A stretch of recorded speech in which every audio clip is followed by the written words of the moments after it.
தமிழிலிருந்து 20 questions டீட்டெயில்டாக பார்க்கலாம். இந்த வீடியோ பார்ட் 12 வீடியோ. முதல் கேள்வி, தென்னகத்து பெர்னாட்ஷா என்று அழைக்கப்படுபவர் யார்? தென்னகத்து பெர்னாட்ஷா என்று அழைக்கப்படுபவர் யார்? ஆன்சர் ஆப்ஷன் ஏ அண்ணா. அண்ணாவை தென்னகத்து பெர்னாட்ஷா என்று அழைத்தவர் கல்கி. இரண்டாவது கேள்வி, திருக்குறளில் அறத்துப்பாலில் உள்ள இயல்களின் எண்ணிக்கை. திருக்குறளில் அறத்துப்பாலில் உள்ள இயல்களின் எண்ணிக்கை. Answer option A 4. திருக்குறளில் பார்த்தீங்கன்னா அறத்துப்பால், பொருட்பால், இன்பத்துப்பால் என்று 3 பால்கள் இருக்குது.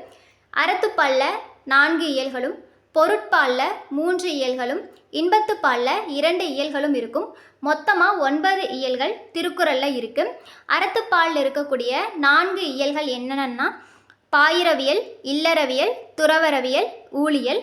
பொருட்பாலில் அரசியல், அமைச்சியல், ஒளிபியல் என்று 3 இயல்கள் இருக்குது. இன்பத்துப்பாலில் களவியல், கற்பியல் என்று 2 இயல்கள் இருக்குது. மூன்றாவது கேள்வி, ரச்சன்ய யாத்ரீகம் எத்தனை பருவங்களை கொண்டுள்ளது? ரச்சன்ய யாத்ரீகம் எத்தனை பருவங்களை கொண்டுள்ளது? Answer option D 5. Ratchanya Yathrigam இந்த நூலினுடைய ஆசிரியர் H.A. கிருட்டிணனார். இந்த ரச்சன்ய யாத்ரீகத்தில் ஆதி பருவம், குமார பருவம், நிதான பருவம், ஆரண்ய பருவம், ரச்சன்ய பருவம் என்று 5 பருவங்கள் இருக்குது.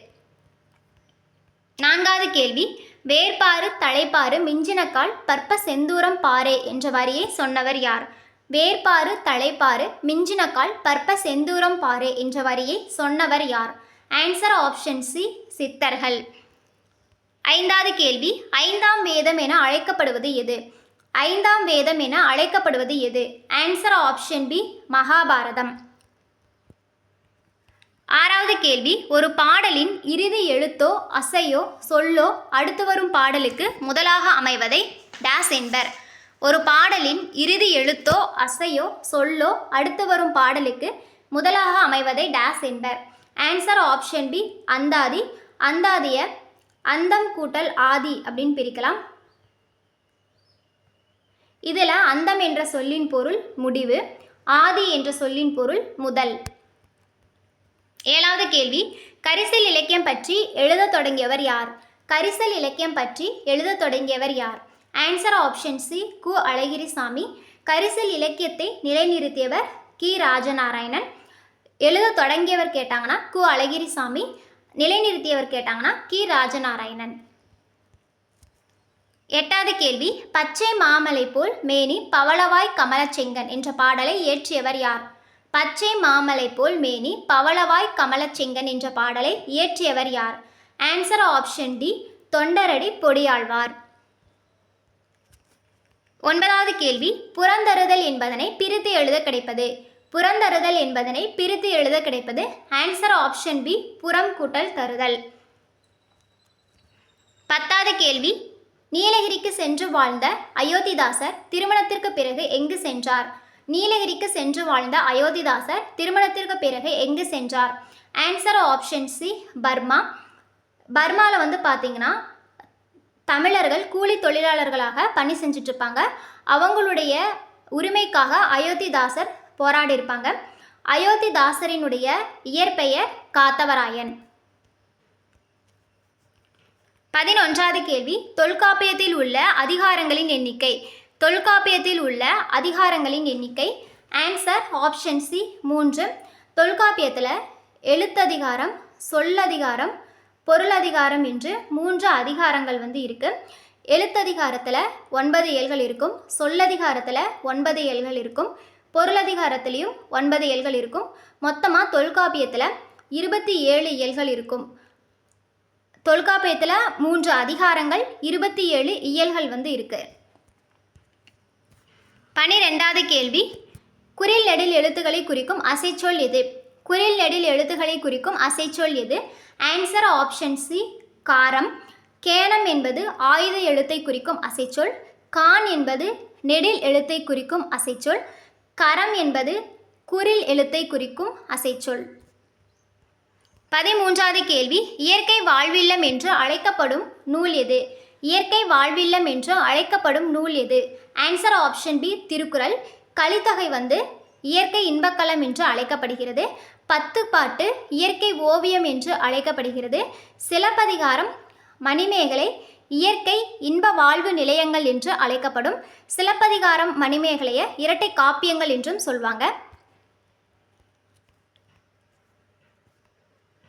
14வது கேள்வி, இந்திய தேசிய இராணுவத்தின் இதயமும் ஆத்மாவும் தமிழர்கள்தான் என்று கூறியவர் யார்? இந்திய தேசிய இராணுவத்தின் இதயமும் ஆத்மாவும் தமிழர்கள்தான் என்று கூறியவர் யார்? Answer option B, Dhillon. 15வது கேள்வி, காகிதத்தில் ஒரு கோடு என்ற கவிதை தொகுப்பை எழுதியவர் யார்? காகிதத்தில் ஒரு கோடு என்ற கவிதை தொகுப்பை எழுதியவர் யார்? Answer option A, ஆத்மானாம். ஆத்மானாமினுடைய இயற்பெயர் மதுசூதனன்.